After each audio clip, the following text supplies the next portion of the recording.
ज़्यादातर सवाल 12वें पंथ के जो भगत हैं, रामपाल जी महाराज के शिष्य, उनके सवाल आए हैं सृष्टि रचना के ऊपर। वो कहते हैं कि जो रामपाल जी महाराज सृष्टि रचना बताते हैं वही सत्य है। आप जो सृष्टि रचना बताते हो वो हमें समझ नहीं आती।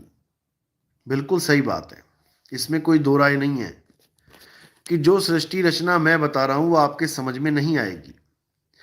अरे जब धर्मदास जी को 100 बार सुनानी पड़ी वो सृष्टि रचना, तो आप कैसे समझ जाओगे? आप भी नहीं समझ पाओगे, आपको भी 100 बार सुनानी पड़ेगी, तब भी नहीं समझ पाओगे आप तो। वो 100 बार सुनाने के बाद तो समझ गए थे। तुम्हारा तो ये हाल है कि तुम 1000 बार सुनाऊंगा तब भी नहीं समझ में आएगी, और 1000 बार सुना चुका हूं मैं, तब भी आपके समझ में नहीं आई। तो जैसे सृष्टि रचना पे सवाल करेंगे आज, शंका समाधान हो जाएगी आपकी, और इन भक्तों को बहुत अच्छा हौसला भी मिलेगा जो रामपाल जी के भगत, 12वें पंथ के भगत, उनको छोड़ छोड़ के हमारे पास आए हैं।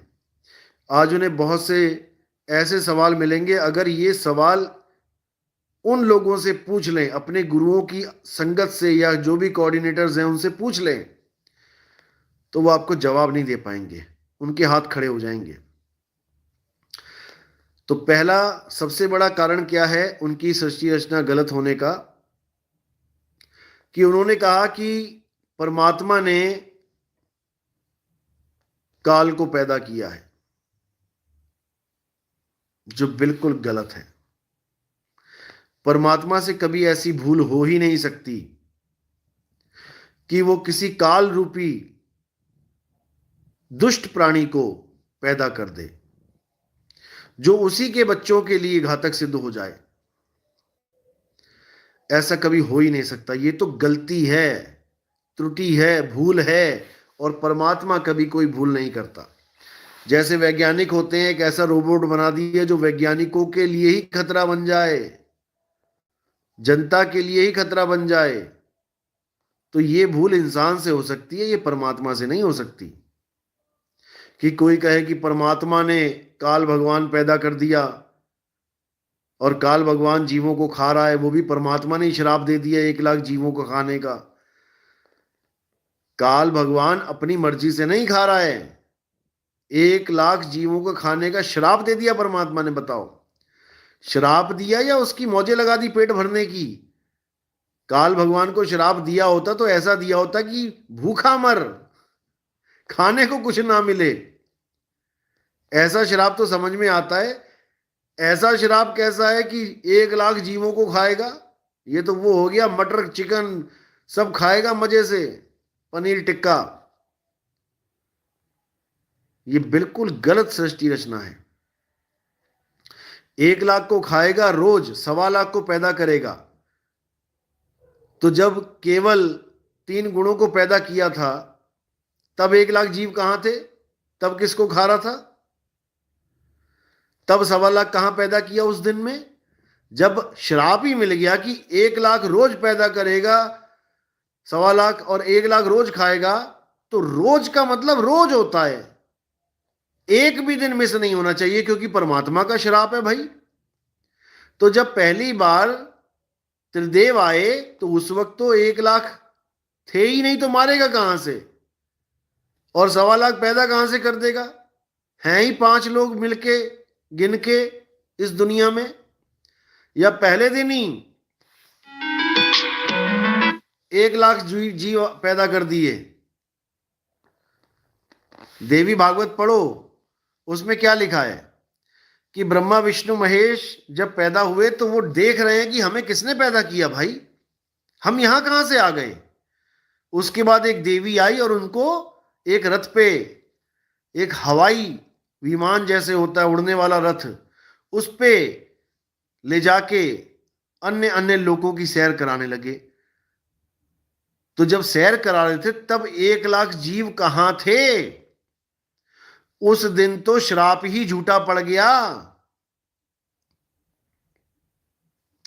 1 लाख जीव खाना और 1.25 लाख पैदा करने का मतलब समझते हो कि कितनी आबादी होगी तब, जब 1 लाख जीव मरेगा।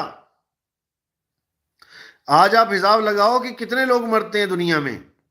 आज ही आप, आज की गिनती में ही ये कहानी झूठी पड़ जाएगी, ये सृष्टि रचना की कहानी झूठी पड़ जाएगी। कोरोना में कितने लाख मरे हैं, आप हिसाब लगा के देख लेना। 800 करोड़ लोग हैं, कितने मरते हैं, हर देश में कितने लोग मर रहे हैं, लग जाएगा पता। 1 लाख खा रहा है कि कितने खा रहा है। दूसरी त्रुटि क्या है, वहां बोला गया कि पहले सब नर रूप में थे, सारी आत्माएं नर थी, कोई औरत थी ही नहीं।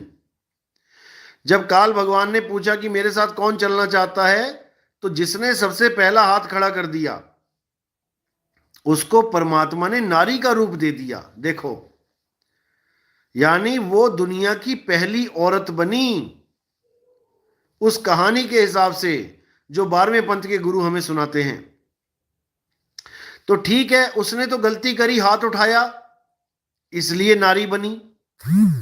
अरे तुम्हारी मां बहन कैसे नारी बन गई? क्योंकि सारे बीज तो पुरुष रूप में गए उसके गर्भ में, क्योंकि वहां पर नारी कोई थी ही नहीं, सारे जीव पुरुष थे। जिसको हंस कहते हो तुम लोग, हंसा हंसिनी, हंसिनी तो एक ही बनी।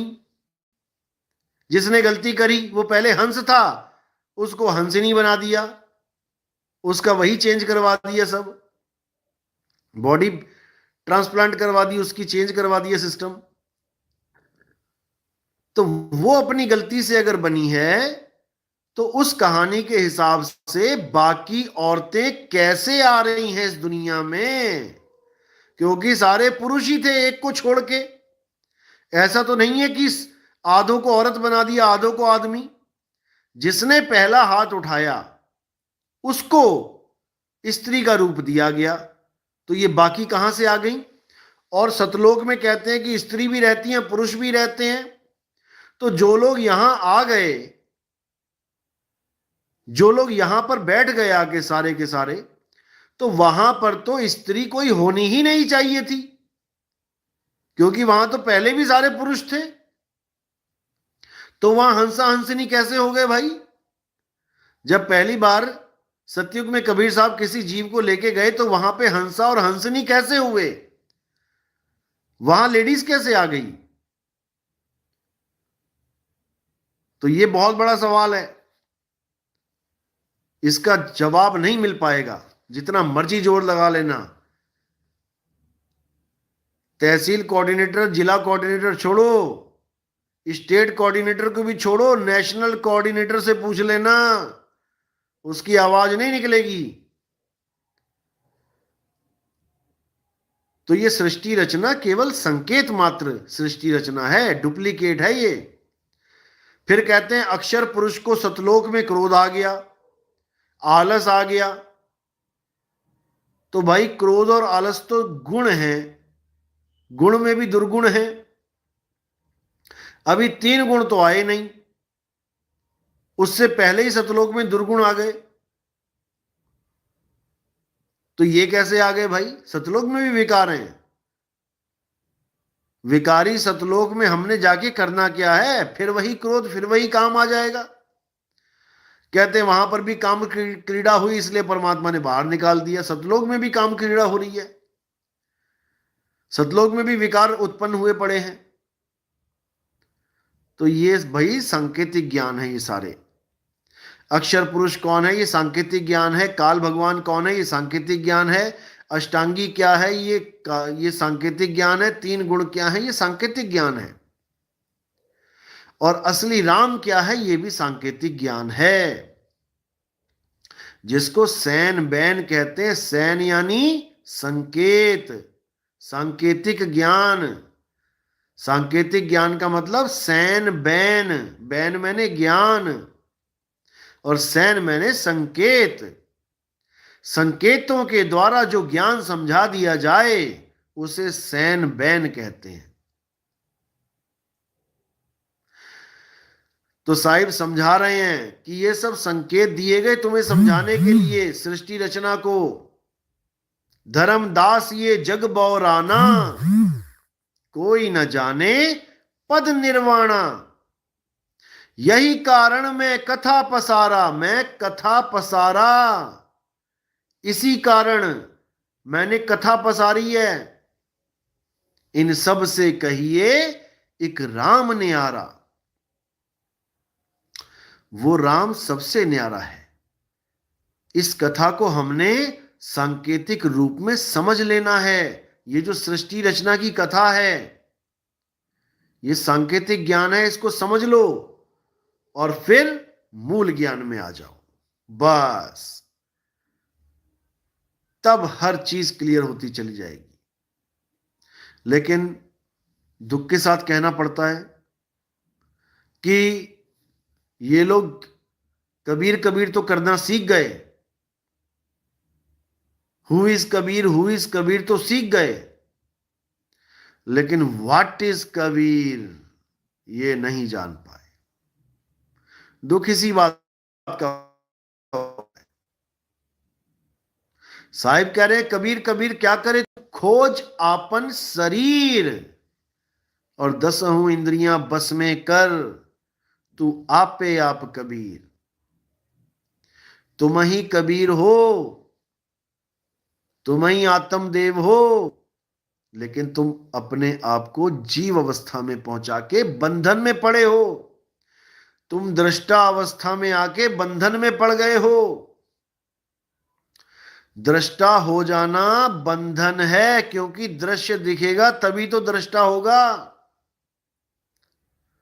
बंधन है। जितने भी गुरु दृष्टा दृष्टा कर रहे हैं, ये सब बंधन में डाल रहे हैं लोगों को, लेकिन ये जीव को समझ में नहीं आ रहा है, इसीलिए उलझा पड़ा है। जिस दिन इसको समझ में आ गया, उसके बाद इसे बांधने वाला कोई नहीं है। तो उड़ जा हंस अकेला। तो इनकी सृष्टि रचना में बहुत से पोल हैं, बहुत से पोल हैं, सोच भी नहीं सकते आप, ऐसे ऐसे पोल हैं।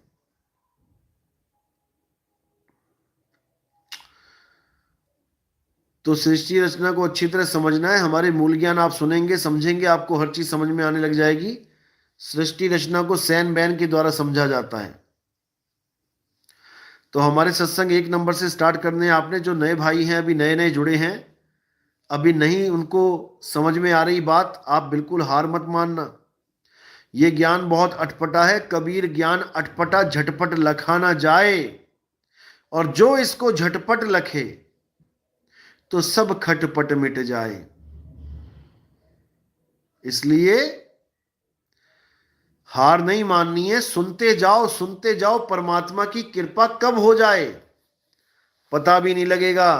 कब आपको मेरी एक एक बात समझ में आने लग जाएगी।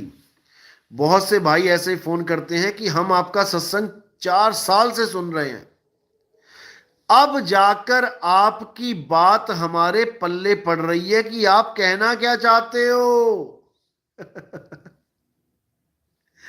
4 साल के बाद भाई लोग बता रहे हैं अब समझ में आ रहा है आप कहना क्या चाह रहे हो। आज तक तो समझ में ही नहीं आता था कि आप कह क्या रहे हो। बस देखते रहते थे कि क्या बोल रहे हैं, ये क्या कहना चाह रहे हैं, इतना चीख रहे हैं, कुछ तो है, कुछ तो है जो हमें समझ में नहीं आ रहा। लेकिन जब मालिक ने दया करी तो आज एक एक बात समझ में आ रही है। बहुत खुशी होती है, बहुत खुशी।